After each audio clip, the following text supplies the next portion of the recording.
before the recording that we are shown started, that there could have been some aggression from another party in the altercation that was not there. Perhaps what we are seeing is where the person who was the target of apparent police aggression may have been aggressive. I'm not saying he was, may have been aggressive himself. It is better to leave those things to investigations that will give a broader, if not more thorough picture of what has happened. So I would say for now, let us be happy that nobody was physically hurt, whether police or the lawyer in question, who I believe I know well enough to say it looked like Mr. Al Elliott. That nobody was hurt, nobody was beaten, nobody got their arm broken, nobody got shot or anything of that kind. Let's be thankful for that. And I think all would be, and let us hope it takes the course of a sensible, equitable, thorough investigation into the matter, which should be reported to the public, because the mere fact that it's on social media means that it is something that has been exposed for public observation, for public viewing, for public comment, and for public conclusion. The reason for those things is that you want to reassure people that nobody is above the law, whether you're a lawyer or whether you're a police officer, that certain types of behavior that they will be inquired into, something will be done about it. Whether it is bring two people together to shake hands, whether it is to apply fines, whether it is to suspend, whatever it is, because the police would have a right based upon it to take up the matter, not just in a magistrate's court, but maybe even to write to the St. Lucia Bar Association and say, you know, we are writing to express our disappointment in the behavior of a lawyer, blah, blah, blah, who we felt should have sought an example. The lawyer has a right, you know, to write to, even if it is the minister or the police service commissioner or the police complaints unit. And I think lawyers are well placed to do a pretty good job in those matters. But again, I would say, it's not a matter of police aggression. I just find that too many people have this wrong and strong attitude. And I say wrong and strong because many times it turns out that they were not complying with the law. They were not doing what they were supposed to do. They were not obeying police instructions at a traffic stop, etc. And when they are accosted by the police and physically restrained, they start to make noise and talk loud. And sometimes it's a form of concealment, you know, that if I can show that I'm getting on and you fellas, man, the people, you know, that may be in order to avoid the spectacle, which could be embarrassing to the police. They think that they will wave them on and let them go. And sometimes they are hiding something that really needs to be exposed. Sometimes, in addition to their sticker not being current, to their driving and registration, you never know what's under the seat. You know, police, they don't want the police to push their hand there because they know the gun they have strapped there, that is not licensed, etc., etc. That is why I say traffic may be one of the great hopes that we have of putting a dent in serious crime, especially gun crimes, because when you stop somebody for some traffic thing, whether with the lights, whether with the no driver's license, no registration and insurance for the motorcycle, whatever, you never know whether this is not a lawbreaker who is simply showing you the tip of the iceberg, and having snagged him on that issue, what more you may find out about him. Lawbreakers tend to have that mindset. You see, if they can get away with it at this level, at this stage, they probably have also gotten away with it or want to get away with it at even more severe, and we might say quite ominous stages that they have to do. So I would say, you know, let us hang fire. Not everything that we see, but I do remember a case about 2 years ago. It certainly wasn't last year, I think it was year before, where a policeman in plain clothes, very casually dressed, having, I think, his t-shirt and his shorts and sandals on his feet, was in his car and having a verbal exchange with, it seems, maybe 3 or more young men, maybe 2, well, it seemed like there were more than 2, about 3 or more young men, and the exchange became testy.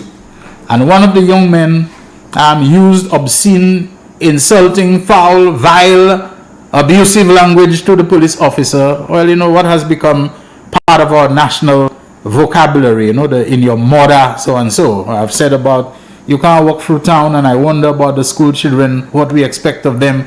When everywhere they pass, somebody is in your mother, you know, and it's always the mother's private part that they go to and so on. And he told the policeman that it's heard in the recording in your mother. Policeman gets out of his car, his gun tucked in his waistband, and shots he has, which are not very tightly bound on his waist, that could have fallen out, but he's holding it with one hand, and you can see it's his gun that he has. He's not dressed as a police officer. I don't know if he identified himself or if he took it that the guys knew. And he walks up to the guy and slaps him.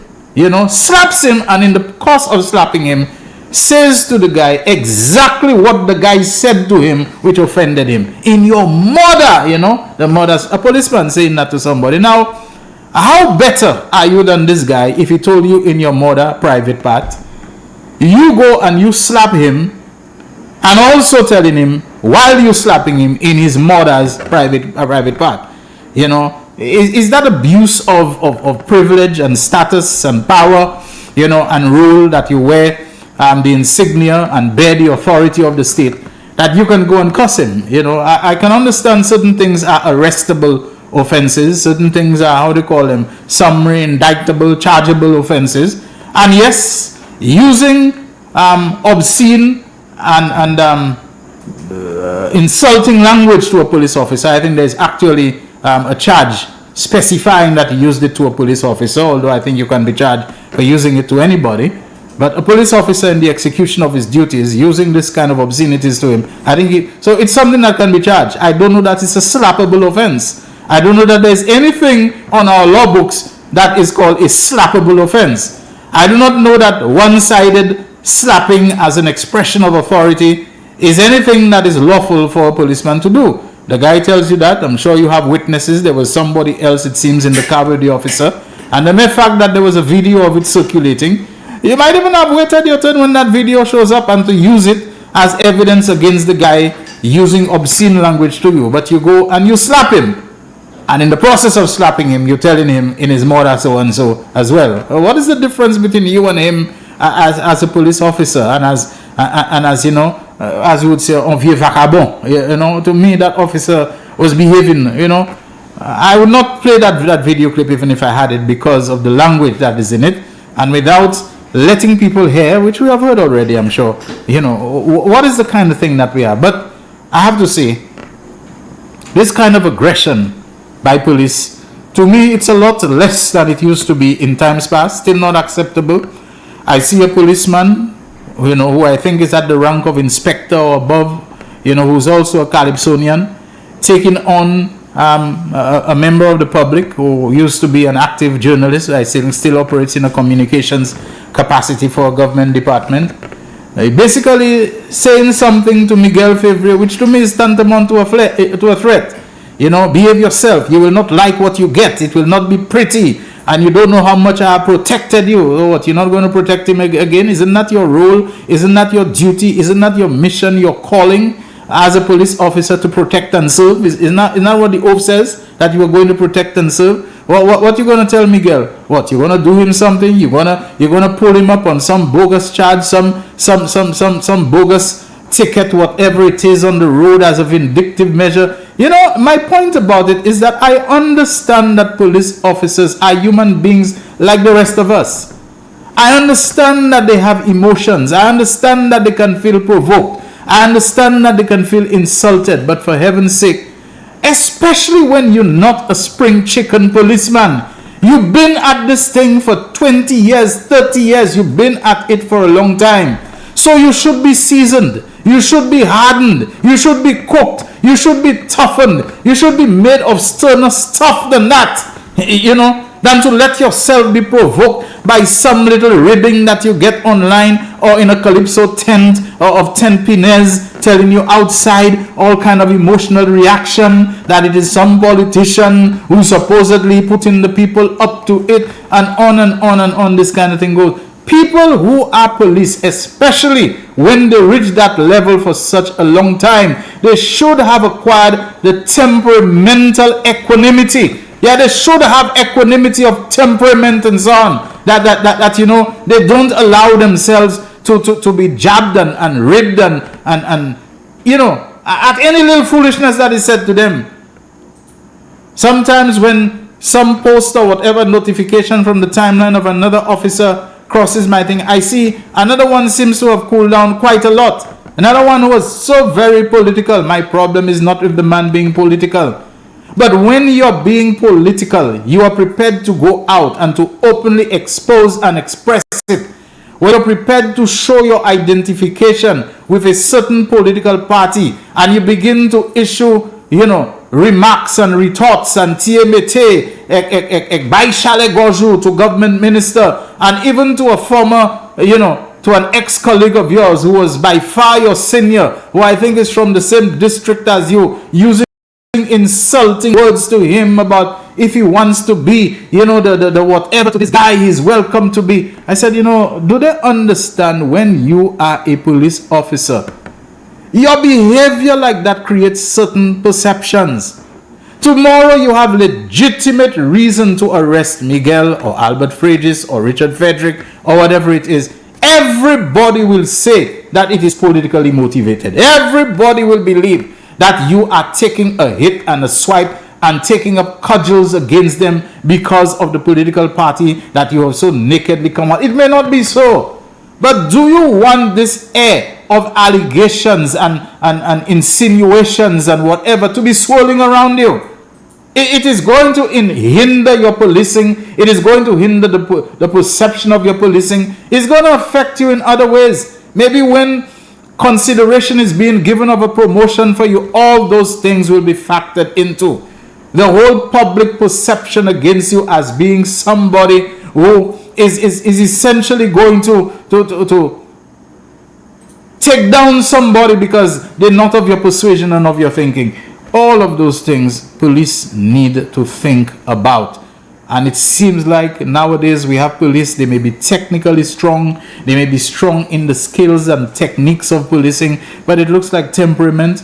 A lot of them are very, very immature. A lot of them are very, very fragile. A lot of them are very easily baited, easily provoked, easily tripped over into doing something precipitous and so on. And that is not very reassuring at all. Now, we're coming up to the point of soon another... Also, the way I talk, Jaquan, is getting me thirsty like that. Normally, I could last from the start of the program to the commercial break, but I'm feeling my lips and inside my mouth so dry that I really have to take a sip. Real issues, people, bear with me. Sorry for the movie mess, if in fact it is that. Let me see if I can do this quickly.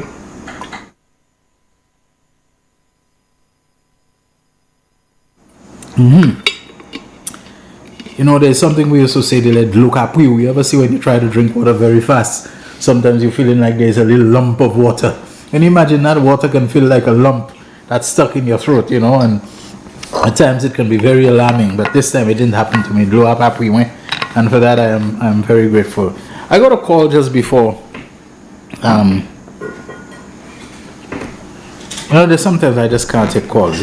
Midday I can tell you I'm watching our lunchtime news, and you call me at that time. By the time I take the call, it distracts me from the news, and then to come to the station, which I'm not far from, but there's certain times you call me then, and the call was at about 12:22. You can't take calls around that time, It's almost impossible. But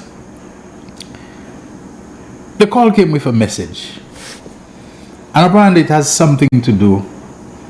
I think everybody who listened to the program, was it on Friday or Thursday, Jaquan, I spoke about this thing on social media alleging about some witchcraft, that took place on a woman who it seems was being, exorcised, and she was dépalaying, because I may have used loosely the word dégagé and so on, but I'm going to respond to the call after the program. I can't do it now.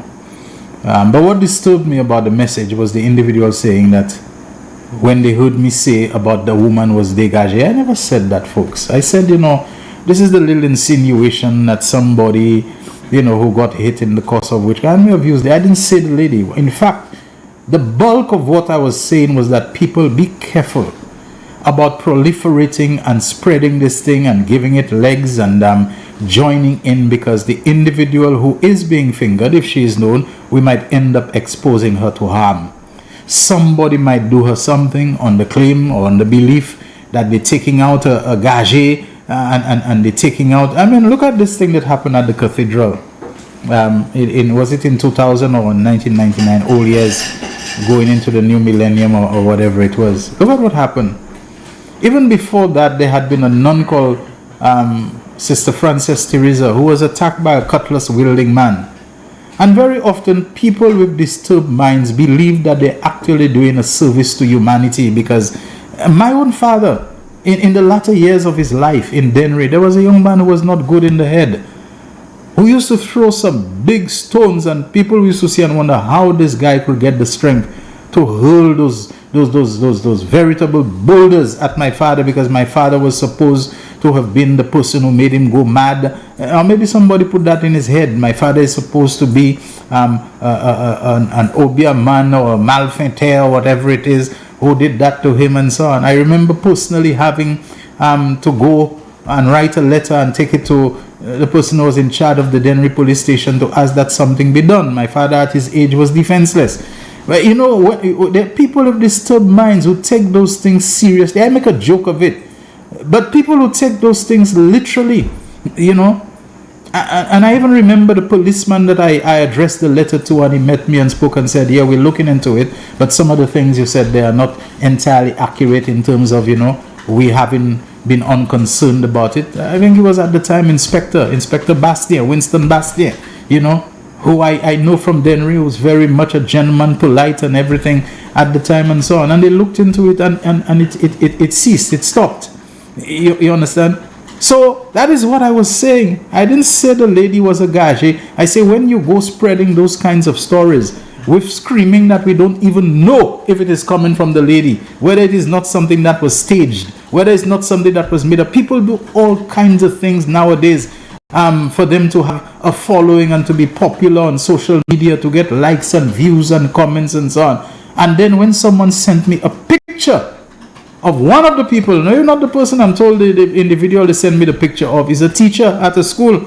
You know, I think that is the person who was supposed to be praying, whatever. It may not be true. Be very careful about circulating those kinds of things, because you could be exposing people to danger. That is what I said, wasn't it? Do I need to go back and get the clip of what I said? I spoke at length about it. Be very careful when people just come and it does not come from the police, and we go circulating pictures about, look, that fella that raped the child. You know, anytime I do not take those things on, because first of all, if it is someone who is wanted, the police would put out the information, and they would never say that it is an individual involved in a sexual offense or alleged sexual offense, simply because the law pertaining to the reporting on sexual offenses is very clear. Any person accused of a sexual offense is not to be named or otherwise identified until and unless they are found guilty. Until and unless a court has found them, has convicted them, and they are found guilty. The victim of the sexual offense must never be identified. Even after they find the perpetrator guilty and sentence him, the child or the woman who was raped, you must never name her, you must never show her picture. That is the law. So you come and tell me a picture, you say somebody just want to mess up somebody, some woman who break up with a man, or otherwise some man who break up a woman, leave him, or as we say, horn him so he can't get over it, so he trying to mess her up or she trying to mess him up, and then we just fall into the flow of those things. So for the record, before I even respond to the phone call and message, I never said the lady. I said there is this thing going, and that's what I said, Jaquan, circulating on social media, alleging about somebody was involved in witchcraft and they even kill people through witchcraft. These things are not legally actionable. How do you go in a court of law and prove, you know, that somebody, that Shelton Daniel went and he burned how many candles of which color, of red and purple and this and that, and he said what chant and he said what prayer and he put what oil and limia to burn, and as a result of that, that is what caused the guys on the motorcycle who died, because, you know, some prayer and some limia he put on. You know, I mean, come on, how does that hold up in court? That don't hold up in court. And if it does not, don't go dirtying people's name. And even if, let us say, by some stretch of you know, effectiveness in the occult world and so on, It is not something you can prove. It's only an allegation, a hearsay thing, and then you can end up causing somebody to go and fly somebody's head because who qui fait un bras, who qui gage le frère moi, qui fait frère moi pankoy, qui fait frère moi neye. Come on. Real issues powered by Blue Waters. We go for a break. We'll be back shortly.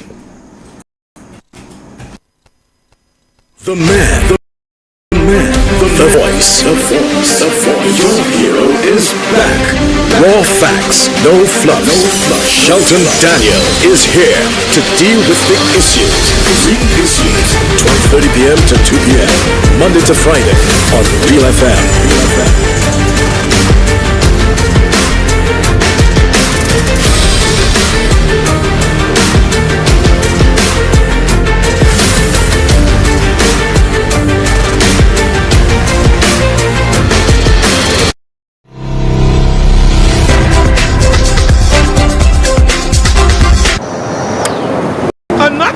Season is upon us. Make this year different. Equip yourself with a backup power generator from JH Launchers Electric. We can source and supply any size, anytime to your specifications. But the best part is we stock generators. No more long waiting and delays for your home unit. We proudly stock from 2,000 watts all the way to 20,000 watts gas and diesel generators. Automatic and manual transfer switches are also in stock. Visit JH Launchers Electrics today.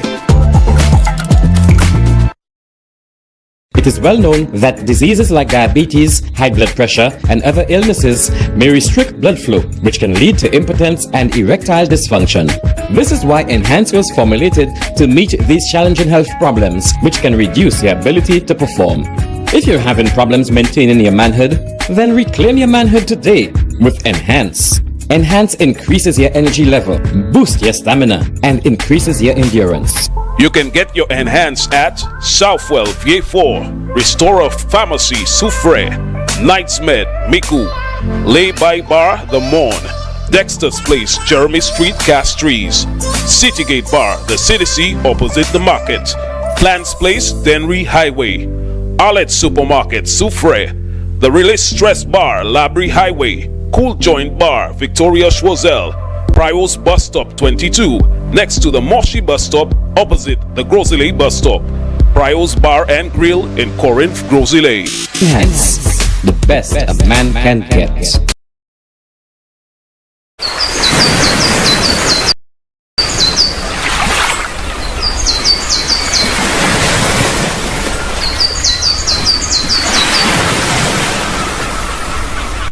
McDowell Supplements, an effective way to ensure you and your loved ones are getting the daily recommended intake of essential vitamins, minerals, and other important nutrients necessary for optimal health. Naturally, we carry an array of health and wellness supplements. McDowell's Immune Booster enhances your body's defense to fight colds and flu, boosts your immune system, prevents viruses and other airborne diseases. McDowell's Colon Cleanser prevents constipation, helps in removing toxins from the colon, detoxifies the body, and regulates your bowel movements. McDowell's Prostate Health prevent the enlargement of the prostate, improve urinary flow, and reduce frequent urination, especially at night.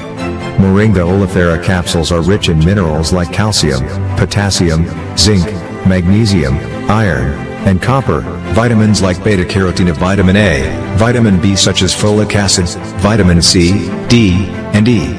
McDowell's Potassium Complex, used for treating and preventing low potassium levels, high blood pressure, preventing stroke, and aid in weight loss.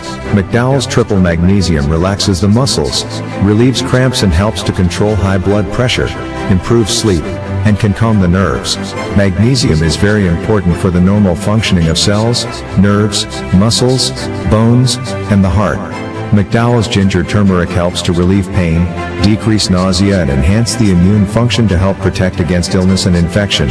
Ginger turmeric has powerful anti-inflammatory properties and improves your circulation. Don't hold health back. Let health strike back.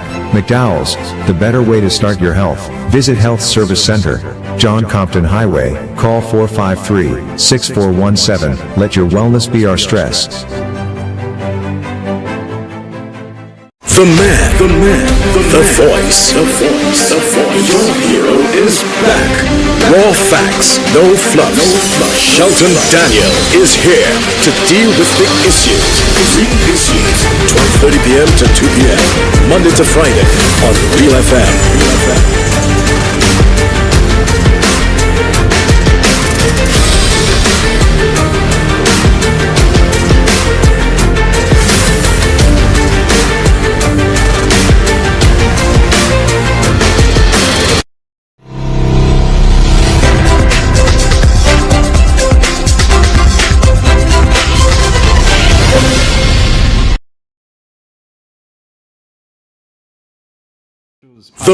The waters. Now, I'm always amazed at how some people can have their tails up anytime they hear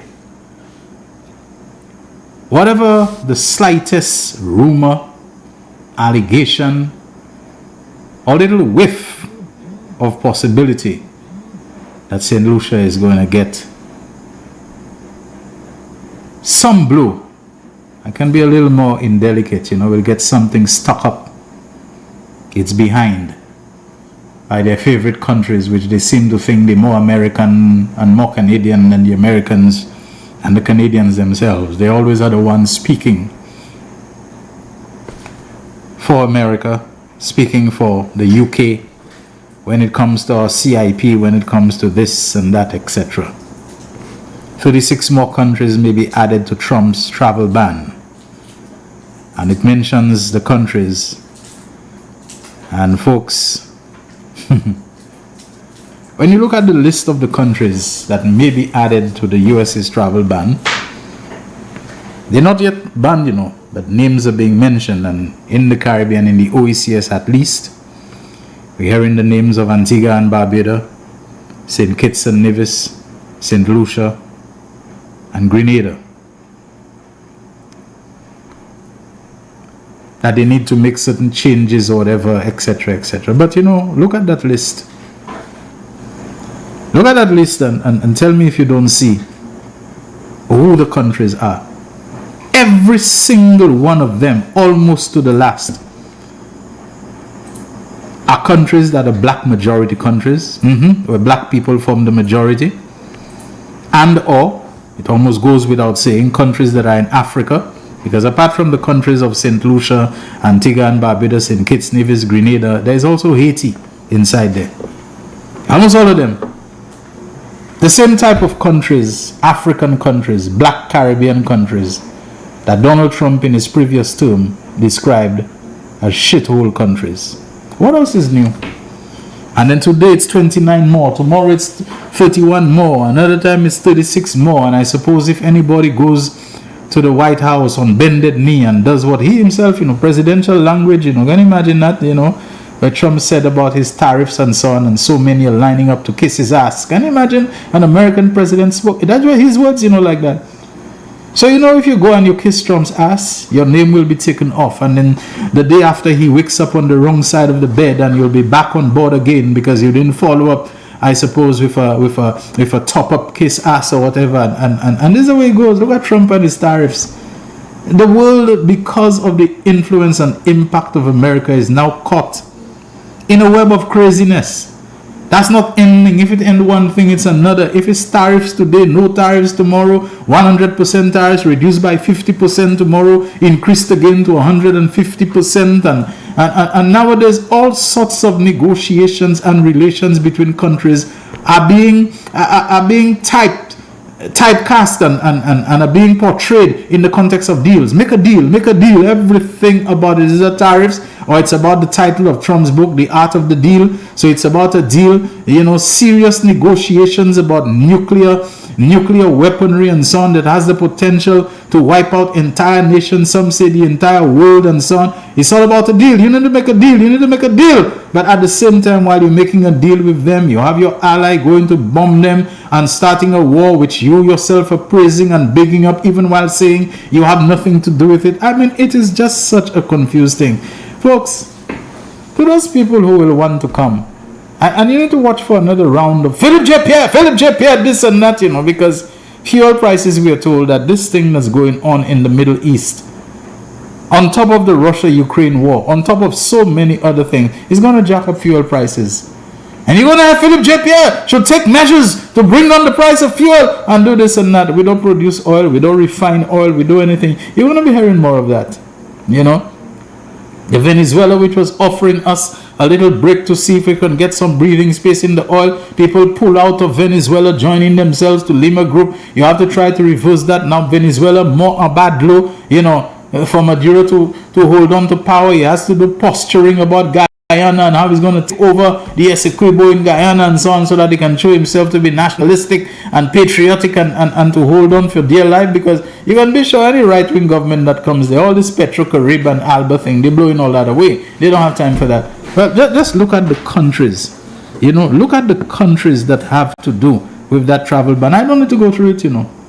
I don't need to go through it. But anyway, our Prime Minister at yesterday's media briefing spoke on the matter, and it was featured in our news last evening and also at in our lunchtime news today. So let's play back that report, which was presented by Chloe Dantes. This is the lunchtime news for Thursday, June 17th, 2025.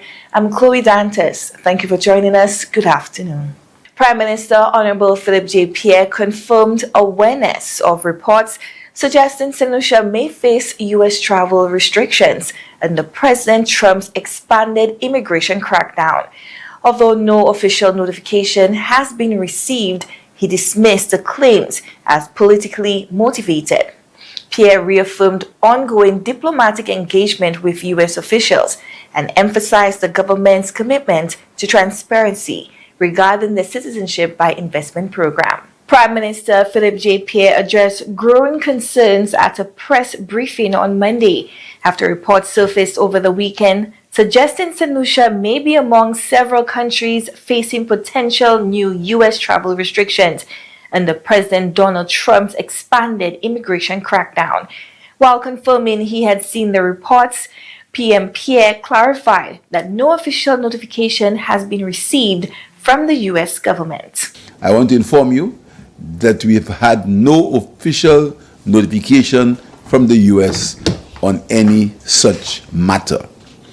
But we'll continue to work with our contacts and our embassies in Washington, in New York, and the Ministry of External Affairs will continue to explore avenues with the embassy in Barbados to ascertain whether there is any truth in the matter. The proposed restrictions, part of Trump's broader immigration strategy, reportedly target nations considered non-cooperative in areas such as identity verification, passport security, or deportation efforts. A diplomatic cable signed by U.S. Secretary of State Marco Rubio outlined concerns, including visa overstays and insufficient counterterrorism collaboration. However, not all issues apply uniformly to every listed country. We will remain engaged. The U.S. have been our friends.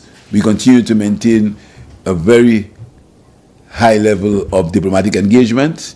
We continue to work with the U.S. So we are monitoring the situation, and the public of St. Lucia will be involved. We will always speak the truth and tell them the exact nature of the story if there is any truth in it. But they've had no official notification from Washington or from the U.S. of any such listing. Prime Minister Pierre emphasized St. Lucia's dedication to maintaining strong diplomatic relations with the United States, a long-standing ally. He assured the public that the government is closely monitoring the situation and will provide updates as necessary. All the issues in St. Lucia were raised by one individual, joined the opposition, and they created these issues. We've been in constant negotiations, discussions with the Americans, discussions with the Europeans on our CIP program. As we speak, there is work going on for joint legislation for all being spearheaded by the Eastern Caribbean Central Bank. We've always continued working to make our CIP program a CIP program that's transparent, a CIP program that is accountable. The Prime Minister highlighted ongoing diplomatic talks with U.S. officials, noting that during recent discussions with Secretary Rubio, the blacklist was not mentioned. He dismissed the allegations as politically motivated, linking them to opposition efforts aimed at undermining the Citizenship by Investment program. He reaffirmed the government's commitment to transparency and compliance with international standards, including those set by the European Union. The changes in the CI program were not done by us. It was done by them. That is a fact. You will hear a lot of noise and propaganda, and misinformation and mistruths. That is a fact. But we are willing to trim our program in terms of making it acceptable, because we understand the economic benefits of the CIP program. So I want to assure the people of St. Lucia that our government will do nothing to jeopardize the CIP program, or nothing to jeopardize the transparency in the program. But we were not the ones who caused the changes in the CIP program. The Prime Minister also stated that St. Lucia has never been involved in any scandals related to its passport or CIP.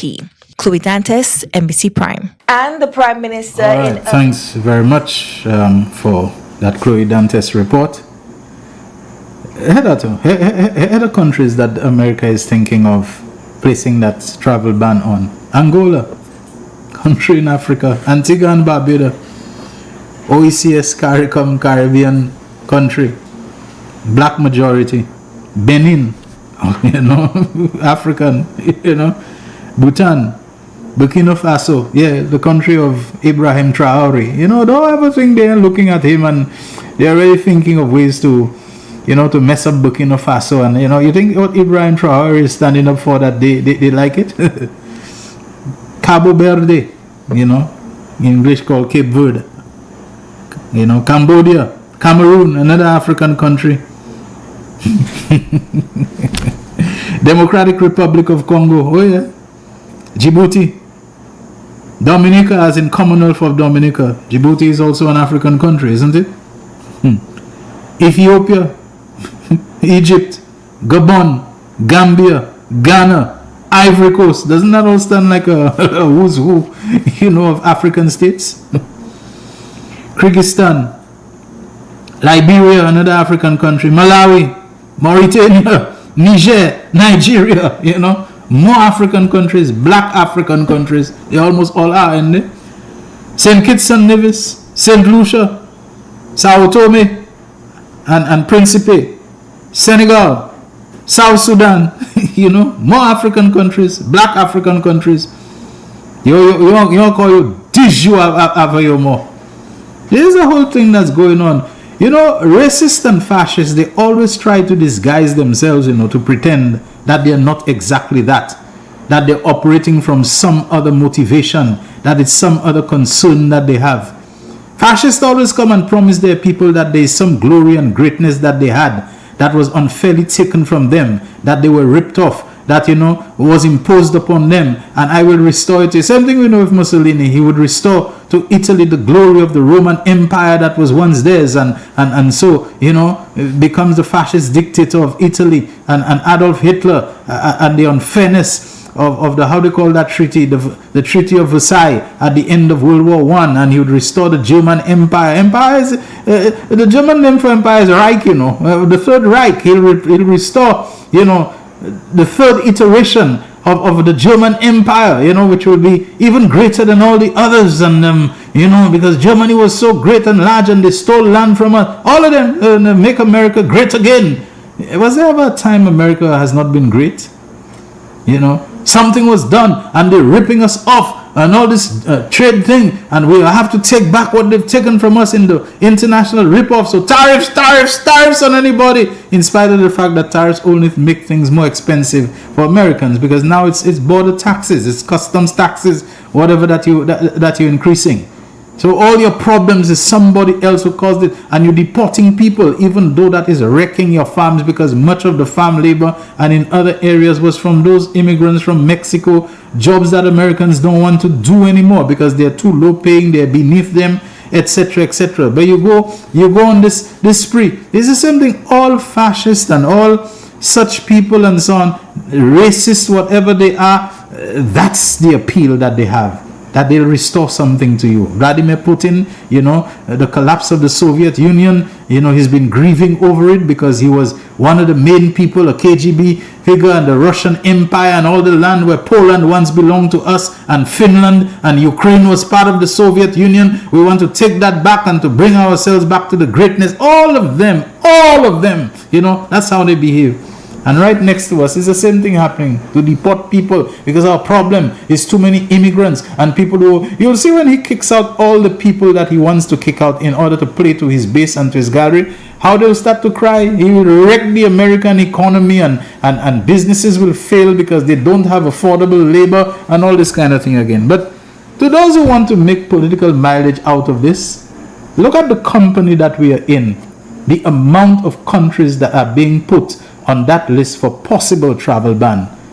And to those who want Alan Shastney and his people, is something wrong we did and Philip J. Pierre got us in this mess, ask them who got all those other countries, including at least 3 in the OECS, who got them in this mess. Whether it is not the very same racist, fascist, xenophobic, demagogic, what was the other word again?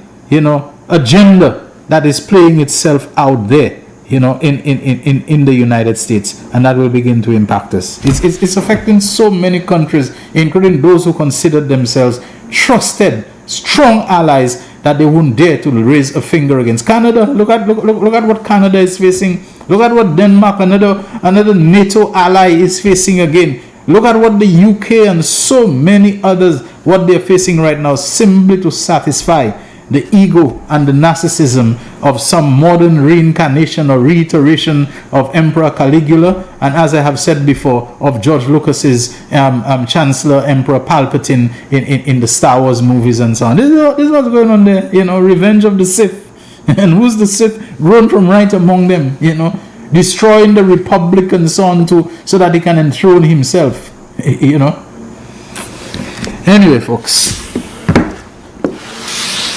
I'm going to go until 1:30 and then I'll open the phone lines afterward. But there's something disturbing that has come to my attention.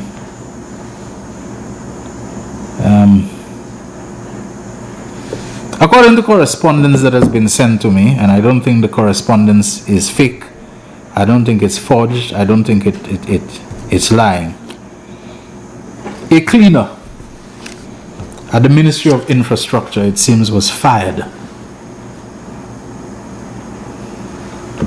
The National Workers Union has had to write to the ministry, the PS, on the matter, and the intervention of the Labour Commissioner was sought in this matter, and the Labour Commissioner did, it seems, an investigation and made a recommendation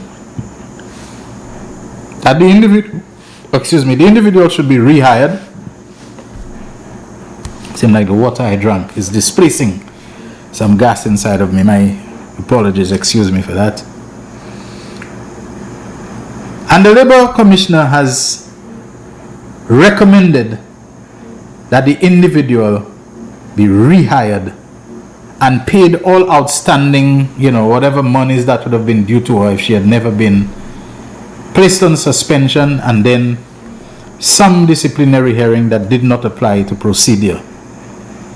I don't want to say too much on it, although I suspect there are people who probably know more about these things and who will call the program. But I think the government, the ministers, the Prime Minister need to be very careful that they are not led into situations, controversies, industrial and otherwise, in terms of, people's rights, by public officers who either do not understand the regulations and the laws and the things that put in, or maybe have their own agenda as well. We have to be very careful of this. Now, I know that permanent secretaries are just that. They supposedly have a certain security of tenure. They supposedly have to be treated with a certain degree of respect and independence, and not to be politically ordered and jerked around and given political orders for them to carry out and so on. That if they are to be removed or whatever, there is a process that it has to go through, involving whether it is Public Service Commission. I'm not sure of the whole thing. But when I read this thing, it makes for disturbing reading. That a cleaner was fired from her job because the permanent secretary greeted her and she did not answer. Now, you want to know where I stand on that? You see this business of in the workplace, and I won't tell you if I haven't had to speak to colleagues in where I am right now about it, or if it hasn't been brought to my attention, that if people feel they have an annoyance with a co-worker, including with a co-worker that is senior to them, that they react by either passing and not greeting the person, or if the person greet them, not answering. My culture, my upbringing, my experience in work is different. That I think especially for those who are your seniors, within what is known as organizational behavior, you ought to, in a manner of speaking, tip your hat to your superiors and your seniors and those who are above you. Now, not a literal tipping of the hat, but acknowledging a greeting, even if it is with what we call a bougonnais. So the fact about your manager, your employer's representative, or your employer himself greeting you, and you have an annoyance and you're not answering them, or you're passing them and not greeting them in the workplace, I don't think this is acceptable. I don't think it should be done. Can you imagine Dr. McDowell coming here during a break and opening the door and saying, "Hi, Shelton," and I pointedly ignore him? Can you imagine me passing him if he happens to be at the front, and passing him like, as you see, like an exam? Come on. So I do not support this kind of thing. For proper organizational behavior, communicating within an organization, maintaining a proper working, esprit de corps and so on, I don't think it's right. In Antigua, when I was head of the GIS, I had a guy working with me who got into something with the CEO of ABS, and she said repeatedly she would pass and greet him, and the guy would not, pointedly not answer her. And she brought the matter up to higher authority, to the Ministry of Information and all, and I had to sit in at a meeting, and I had to say exactly what I told the guy, that I don't think this is right. I don't think this is a good way to behave. Even if you have certain annoyances with the lady, that certain things about her, he was not happy with her behavior, bring it up to her, write her a letter, a memo, whatever, explain your thing. He insisted to me that he didn't want to do that. It is exactly what he wanted. That meeting that we were having with the permanent secretary and which are the officers, that he was standing his ground on that kind of thing and so on. And I said, look, I'm giving you my best advice. I don't think this thing needs to go up there. Try to see if you can express yourself. I'm prepared to sit in and tell her, look, this is why, and you're sorry, whatever. He insisted. He knows what he's doing. We went to the meeting, and the general manager, brought up the point about the way the guy has been behaving in front of other staff. She'll greet him if she thinks, she'll mention his name. If his name is James, she would say, "James, good morning." "James, I said good morning." And he admitted to me that, and he would not answer. Wow, your manager. I mean, what's wrong in just saying good morning or morning or whatever? Like, so you can bougonner it. And when it came his turn, they asked me, do you have anything to say, Mr. Daniel? I said, well, I'm here because I had no choice. But I have repeatedly said to this young man that I don't think this is necessary. This didn't need to go that far. And, to take the steps. But he insisted, he wanted us to reach where we are today in the meeting and so on. When it came his time to speak, he started speaking, and one of the seniors said to him, I realize you're somebody who just want to do what you want and you don't want anybody to talk to you. Nobody can tell you. I'd never seen him before. He flew in a rage like a guy who had things bottled up inside him. He screamed at the PS, he screamed, he got up outside, he slammed the door and he went. I sat inside there stunned because, as the guy's immediate supervisor, whatever, I'd just never seen that, and it was a personal embarrassment to me. He went outside, and when we thought that he was gone, that door flew open again, and he came and he said, "I'll let the whole world know what a horrible woman you are and how unfair you people are." And man, this guy slammed that door with such force. I mean, the walls of that building shook with the force he slammed it up. And the manager looked and she said, "You can see Mr. Daniel is in shock, because he never expected that. Look at him. He's stunned. He's stunned. He doesn't know what to say." And she was right. He said, "Mr. Daniel is a gentle soul." That's how she described me. And that's not his culture. And in truth, later on in the afternoon, he wrote a letter of apology and, to everybody was involved for his behavior. He called me and said he knows he put me in a difficult spot. But that was the end of him. I'm happy to see later on he developed himself, and, really became somebody, which I suppose a little more years and maturity. But all of this because he did not understand the principle of organizational behavior and communicating within an organization, of the simple act of, according to etiquette, according to decency, and whatever, just to acknowledge at least a superior, like I said, tipping your hat to them. But this one, it seems like it was only one instance where a permanent secretary greeted a cleaner, didn't hear the cleaner, and went on to take all kinds of actions, it seems suspending, and eventually, whatever it was, the person ends up getting fired for that. The matter was taken to the National Workers Union, it seems, which wrote to the Labor Commissioner outlining what the problem, the Labor Commissioner undertaking an investigation and saying that based upon what they see, several violations of procedure, of regulation, of law, of the Labor Act and Labor Code and whatever, were not observed in this case.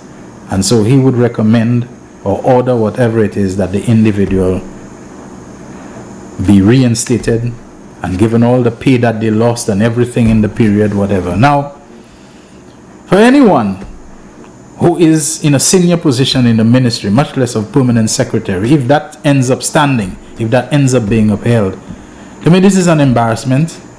This is serious egg on the face.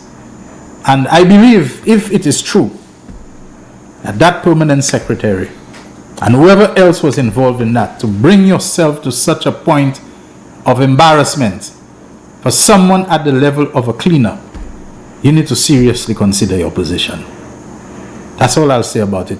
You need to seriously consider your position if the correspondence I'm getting there is correspondence that can be upheld, is correspondence that can stand the test of whatever test it is put to. I would say somebody, somewhere up the food chain, up the hierarchy of authority, needs to seriously consider their position. This is the real issue. Real Issues powered by Blue Waters. Let's take a break. When we come back, the phone lines will be open for your calls and I'll be looking at some of your messages. The voice. Your hero is back. Raw facts, no fluff. Shelton Daniel is here to deal with big issues. 12:30 p.m. to 2 p.m. Monday to Friday on Real FM.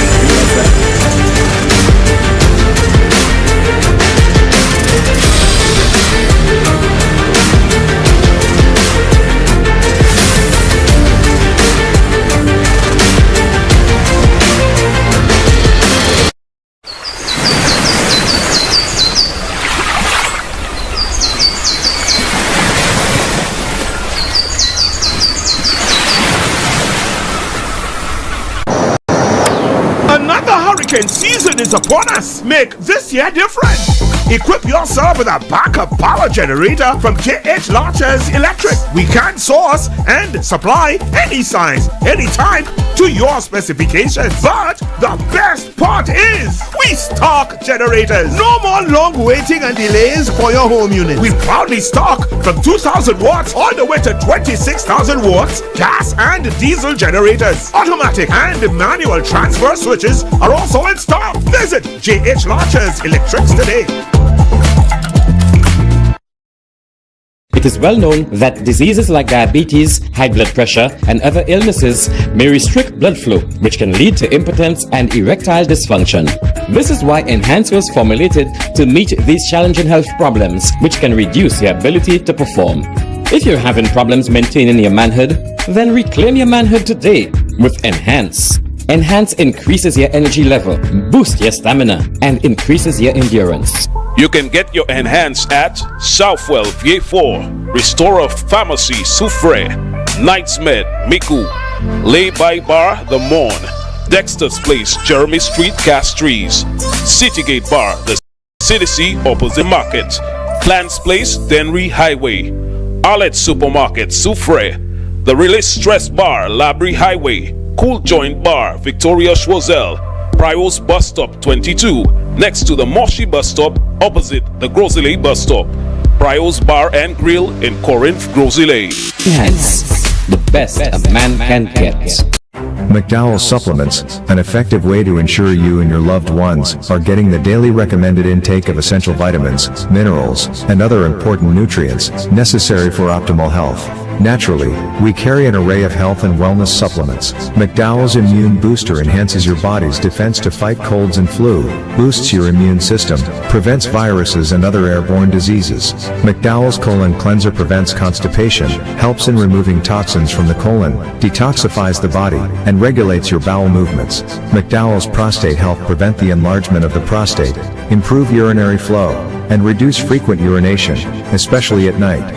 Moringa oleifera capsules are rich in minerals like calcium, potassium, zinc, magnesium, iron, and copper, vitamins like beta-carotene, vitamin A, vitamin B such as folic acid, vitamin C, D, and E. McDowell's Potassium Complex, used for treating and preventing low potassium levels, high blood pressure, preventing stroke, and aid in weight loss. McDowell's Triple Magnesium relaxes the muscles, relieves cramps and helps to control high blood pressure, improves sleep, and can calm the nerves. Magnesium is very important for the normal functioning of cells, nerves, muscles, bones, and the heart. McDowell's Ginger Turmeric helps to relieve pain, decrease nausea and enhance the immune function to help protect against illness and infection. Ginger turmeric has powerful anti-inflammatory properties and improves your circulation. Don't hold health back. Let health strike back.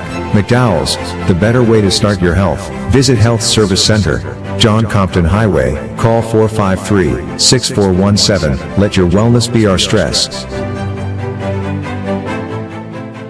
The man, the voice. Your hero is back.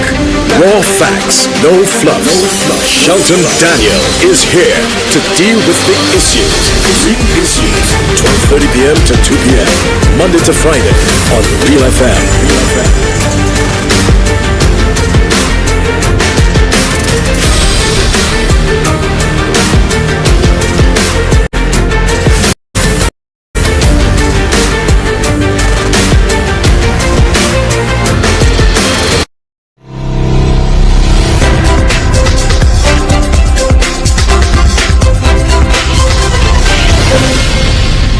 The man. 758-487-9849. That's the mobile number on which you can WhatsApp call us. 487-9849 with the 758 in front, of course. And you can also call us on the landline 4533911. All right. So 487-9849 and 4533911. Now, there are a couple of people who indicated that they may have some difficulty calling our studio number. I'll try to see if I can contact you directly. But we have our first call already. Really shows you're on the air. Go ahead. Hello. Hi, good afternoon, Shelton. Hey, hi. Yeah, speak up a bit for me. I don't know why. I'm not. When the call just comes in, I'm not hearing very How well. about now? Can you hear me? Yeah, I'm hearing you better now. Well, I have you on speaker now. I thought it would be the other way around. Okay, all right. Well, I don't know. All kind of weird things are happening these days. Well, good afternoon to Jaquan and good afternoon to your viewers and listeners. All right. Shelton, well, let me tell you, I am so glad and happy. I happened to see the correspondence which you spoke of regarding the permanent secretary. And I am somewhat happy that the floodgates have been opened. You know why, Shelton? Because much has been made and said about my absence from the Department of Infrastructure. I'm sure you'd be aware, to the tune of involvement in the distribution or whatever it is of fake licenses. Okay, but, we spoke about that some time ago. But I have never stated publicly what really was the issue. And that very permanent secretary, apparently the behavior I've seen displayed, and from all the correspondence I read, was similar essentially to what has happened to me in terms of no natural justice, no disciplinary hearing or anything. And if the time will allow, just let me give you a brief synopsis. I would have told you privately what the issue was, right? But don't say anything that can, in other words, that can really hold you. But for the public to understand what happened to me was that I was on leave. I applied for leave, in which the permanent secretary herself was the one who signed that leave, Shelton. And that form, as if you're aware of how the government leave forms work, it asks whether you'll be off island or if you'll be on island. Mine indicated that I will be off island. 2 days after I proceed on leave, apparently, while I'm off island, an email is sent to me from the permanent secretary indicating that I have failed to do this, I have failed to do that, and I'm given until February 28th. That's 2 weeks later to submit it. Also in the email stating I should acknowledge receipt of that email. Shelton, I'm on leave. I never saw that email. I'm off island for that matter. I'm at work about a week and a half later. I never saw that email. And I'm probably at work for about a week after that. You've seen me in office. You've never once asked, Miguel, did you receive my email? Or call me into a meeting to discuss whatever email you sent me. I've never seen it. So, March 5th, I opened my laptop. I'm seeing an email from the PS. And it is referencing the email that was sent to me while I was on leave overseas that she approved. And it references it, and that will become the first time I'm seeing that email, that first email in particular. And it references the email again, and a whole load of untruths about failing to inform the public of... Anyway, I'll not go into the details, but a whole load of untruths. And then says that you have accumulated 6 more days of leave, proceed as of the next day, and then following that, I am no longer employed with the Ministry of Infrastructure. And that has happened without a hearing, without a meeting, nothing, without such a thing. So it's unsurprising, very unsurprising to see that correspondence. In fact, when I posted on Facebook today about someone being fired for not greeting the PS, someone called me and said to me, but that happened since January, you're only now seeing that? And they were wondering how I haven't seen that as yet. But Shelton, this is what has happened at infrastructure, and I'm not surprised with what has happened with the cleaner at the ministry. And that's all I had to say about it. Okay, thank you very much for that. Thanks. Thank you.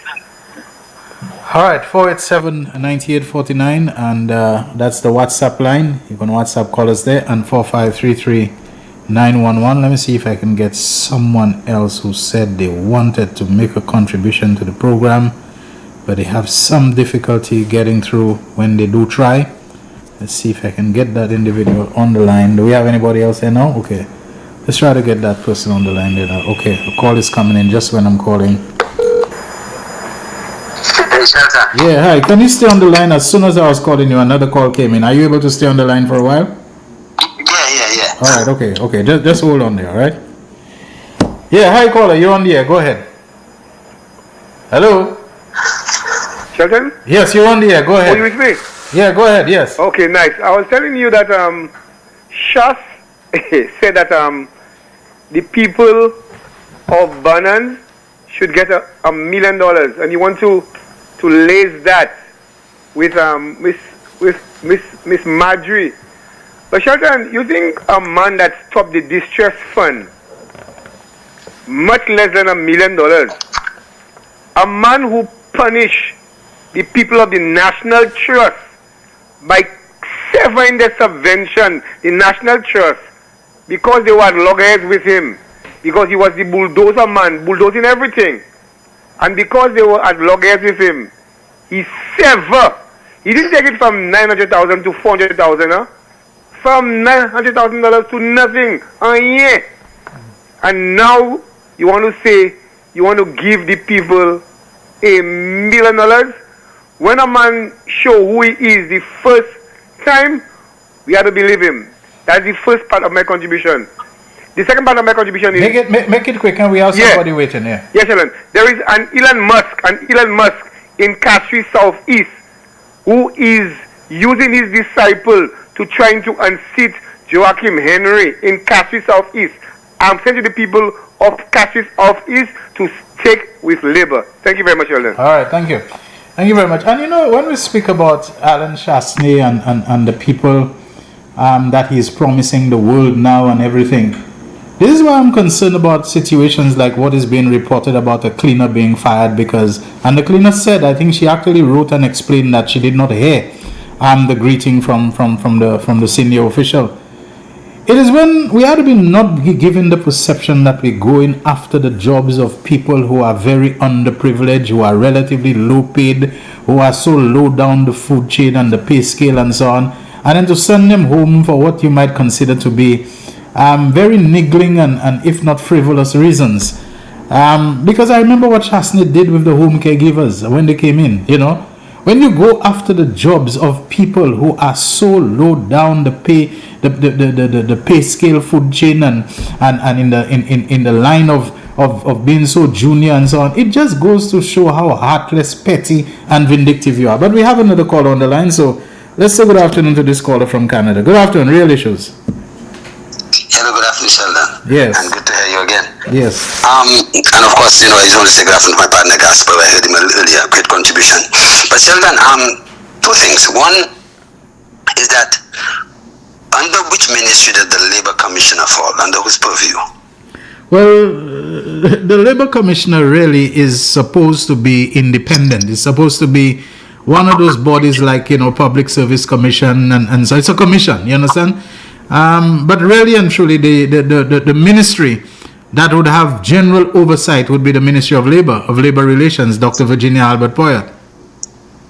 Right. So, and from the document you read, you said apparently that she got, or they advised, the Labor Commission advised that the person should be reinstated and given the perks or whatever it is. Yes. For me, sometimes, Sheldon, you know, before situations explode into this great crescendo, unless if we're not hearing the rest of the story, because maybe the cleaner, where the cleaner worked, and I suspect that that might be the same issue with the cleaner at City Council. However, I'm saying that maybe it's a situation where we probably not hearing the whole side of the story. The situation with the cleaner at the City Council was not that person of retirement age, and they just decided to give the person retirement, which apparently she didn't like. She believed that the retirement was retaliatory and so on. So this may not be the same things we're talking about. Okay, so whatever the situation is, I just feel that maybe there's another aspect to it, and I believe that the minister should take counsel from the Labour Commissioner, whom she's supposed to trust with all labor relation things. But anyhow, we're moving away from that now. I want to talk about the video that surfaced, Sheldon, with the police officer trying to charge an individual for tint, for the how low the tint was on his screen. Sheldon, I've looked at the video, and whilst, you know, there might be various views about what the video showed and what happened and what we did not see and what could have happened before and we didn't see.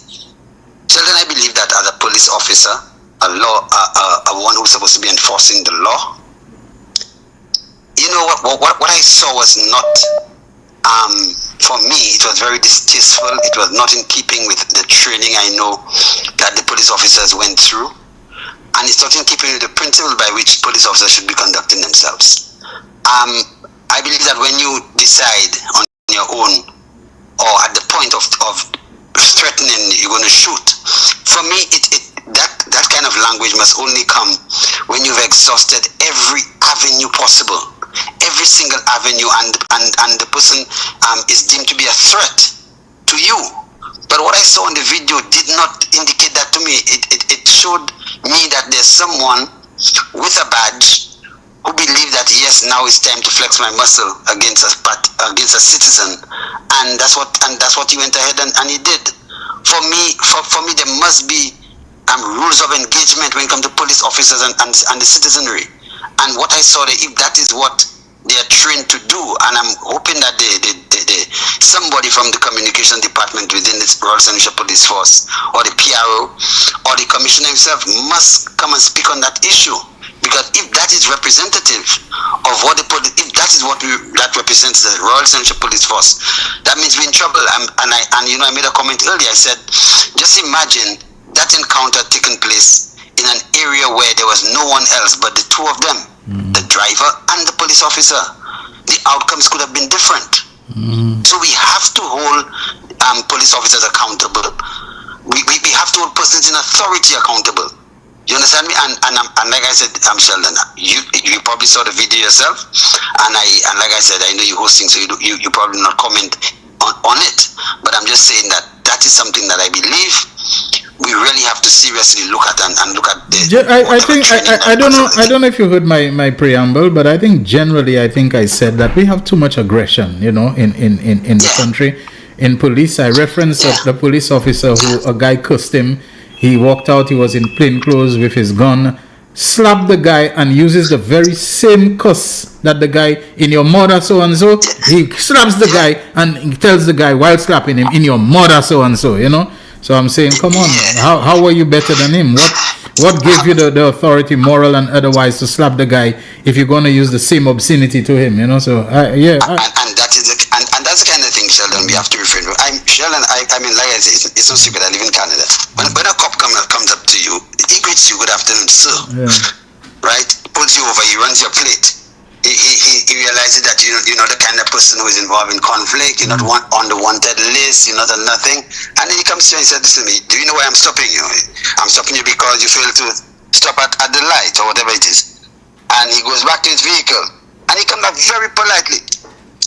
Of course, there are a few things where people escalate and police officers happen to shoot people. But what I saw there, and the sad thing, the senior officer was on the scene. Instead of de-escalating the situation, he came in and he told the guy, I'm going to charge you. Yeah. But Sheldon, I know there are other callers. Yes, so thank you. Thank you very much. That's my contribution. Okay. All right, we have another caller waiting, do we? All right, let's take that as the call. Hi, good afternoon. Real Issues, you're on the air. Good afternoon, Shelton. Straight into it, let me agree with your previous caller regarding the situation with the police. Let us forget that it was a lawyer involved. If that was the reaction to a lawyer, can you imagine somebody who is not a lawyer being involved in that scenario? All of this aggression could have been avoided. Simply speak to the person as humanely as possible, and that would not have escalated to the heights that it did. Police officers present the uniform and position before they use discretion. And not only that, too, instead of getting into all that chat, if what the guy has done is something that is, ticketable or however we call it, something that is amenable to being charged, then just charge the guy, Exactly. Yeah, let him come and defend him. Why would you want to impound a vehicle for a tint at his expense? So he's telling you that he's going to drive to wherever you want him, wherever you want the vehicle, the impounded vehicle to go.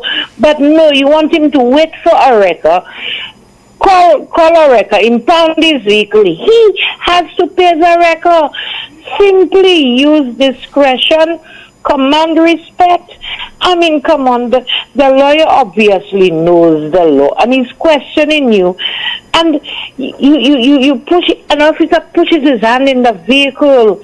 Imagine that with somebody who is not an officer of the court. And mayhem and imagine they're blaming the lawyer because of who the lawyer is. Yeah. Because he had a matter some time ago because he's already an aggressive person. But the man knows the law. He's challenging you. No police officer can just stop you and tell you they want to search you without telling you, I have reason to believe that this is the issue and I would like to search you. Come on now. We don't want that kind of state in this country. Okay. All right, Shelton? All right. Bye-bye. Thank you very much. Okay. Now I'm getting a call. I see it's from Brother Anson Maxwell. We have just a little more than 3 minutes to speak with him. Contribution. I know you don't have much time. Yeah. Go ahead. Yeah. You still have the device you were listening to the program on because you are replaying Cornelia Jacob. Turn on your device. You have us on the line. We're on the line with you. Go ahead.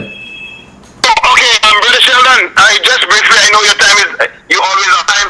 I want to say that Alan Shastny is asking that the people of Bananland be compensated for squatting. The 6 parliamentarians work hard and they were elected by the people. Alan Shastny never picked them to this day. And you are asking people to squat on land and you're making demand of the government and 6 constituencies voted for the people and you deprive them of $12 million? Brother Sheldon, tell me something before I hang up. I need you to answer me on this, please. No. Let me tell you. You're trying to ask me to find logic in Alan Shastny's reasoning. There is absolutely no logic but a power, hunger, and desperation that causes Alan Shastny to be all over the place, talking all kinds of convoluted nonsense that nobody can make any kind of, logical deduction from. So I'm not going to try. Why am I a fool? Yeah. Parliamentarians actually to avoid that tout ces gens qui votent ba yo ka espérer that l'argent ça là yo a petit pour l'argent ou pas ba yo et actuellement on peut faire démonstration pour l'argent ou pas ba yo et qu'on amène mon à démonstrer pour l'argent that you pas un petit pour ma comprendre ça. That's all Alan Shastny can do. Use St. Lucian's use St. Lucian's as his stepping stone to get to power where he can be destructive all over again. As Donald Trump has been very destructive in that United States. Trump is convinced Americans that he is going to lift them up. He'll elevate them. The guy is making life as difficult and as destructive to the American economy, to American race relations, to a whole lot of things. He's messing up while convincing them that he's making them great again. Great again from what was the time when they stopped being great. Anyway, thank you very much, Brother Anson. Blessings, everybody. Okay. All right, Jaquan, what's our time there? Yeah, what's our time there? We have 2 more minutes. Do we have anybody on the line? Okay, let's take this one call and let's see if they can keep it within. The program is still going on, eh? We're still on air. All right, good afternoon, caller. Real issues. Yeah, good afternoon, Shelton. Yeah, you have to make it tight. There's no question in my mind that Alan Shastny, the UWP, in that present situation here, they are a poison for St. Lucia, the progress of St. Lucia. There's no question in my mind, and there ought not to be any questions in the minds of voters when they go to the polls whenever the election is called. But the issue regarding the cleaner at the communications and works, there is a group of workers in the public service that are referred to as non-established staff. These non-established staff, the Public Service Commission have no jurisdiction over them. Somewhere along the line, permanent secretaries and heads of departments were given what is called the delegated authority to hire and fire staff. Now, I am not privy to all the issues that went on, but it seemed to me, on the part of the permanent secretary, there was an abuse of power. On the part of the cleaner, whether the cleaner heard the warning or not or whatever and didn't answer, there's a question of good manners, which you really pointed out in your preamble. Now, there's a very serious issue here in terms of the union dealt with it, but did the union, in the course of seeking to represent the worker, sought to dialogue between the worker and the permanent secretary in question? I would have thought before going to the Labor Commissioner, that should have been the course of action. You attempt to bring the two together. Maybe first separately, you speak to them separately, bring the two together to really understand what was going on. And if they understood that their worker had probably bad manners, a letter of an apology could have already solved it. But having gone to the Labor Department, and the Labor Department having written whatever letter to the permanent secretary requesting whatever, that really empowers the worker to even probably have more bad manners in any case of interaction between the permanent secretary or not. So it seems to me a mix of different things, but there is, as I said, a group of people in the public service called non-established staff, for which the permanent secretary and the head of department have delegated authority to hire and fire. And if the person wake up in a bad mind this morning, they can exercise abuse of authority in terms of that issue. And that is what I want to say. Okay, thank you very much. I think the other issue which would arise is, even if you have delegated authority, whether that delegated authority gives you the power to circumvent natural justice. That's one. And secondly, if somebody is guilty of being impolite and insubordinate, whatever you call it, in not responding to a greeting from a permanent secretary, does it rise to the level of firing the person as a first resort? Are there not other things you could do? Suspend you without pay, whatever it was. But does it rise to the level of taking away your job for that? Anyway, we have to go now, folks. That's the end of the Real Issues for today. Thank you for having been a part of it. Enjoy the rest of your Tuesday safely. On behalf of Jaquan, Shelton Daniel signing out. The voice. Your hero is back. Raw facts, no fluff. Shelton Daniel is here to deal with the issues. Big issues. 12:30 p.m. to 2 p.m. Monday to Friday on Real FM.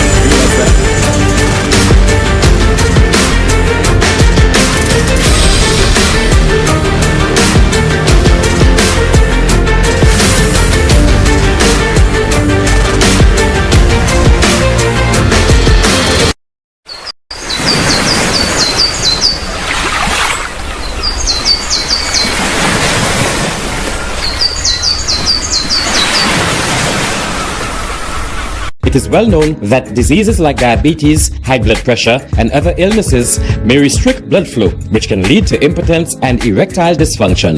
This is why Enhance was formulated to meet these challenging health problems, which can reduce your ability to perform.